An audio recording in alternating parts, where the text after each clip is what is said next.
আসসালামু আলাইকুম গাইস।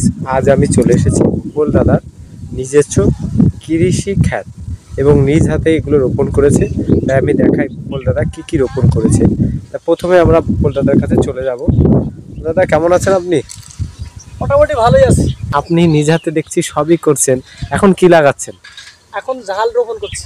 আপনার তো মনে হয় আমার জানা মতে আপনি খুব শিক্ষাগত যোগ্যতা খুব বেশি, তা নাহলে আপনি এত সুন্দর ট্যালেন্ট দিয়ে যে কাজটা করছেন। দেখেন যে এতটুকু জায়গার মধ্যে আমি আপনাদের দেখাই ভূপল দাদা এতটুকু জায়গার মধ্যে কত কি রোপণ করেছে। ছোট্ট একটি জায়গার মধ্যে কত কি রোপণ আমি আপনাদের প্রত্যেকটা দেখাই। এটা হলো আপনার ফুলকপি গাছ, আমাদের ভাষায় বলা হয় পাতাকপি, আবার উত্তরের ভাষায় বলা হয় বাঁধাকপি।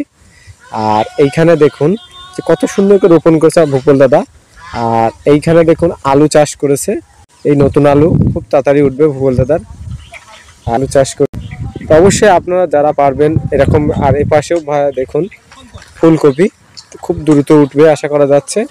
আর সবচেয়ে বড় কথা যে ছোট্ট একটি জায়গায় ভূপল দাদা নিজের যে চাষগুলো করেছে এত তাড়াতাড়ি কিন্তু সবাই পারে না এতটুকু জায়গায়।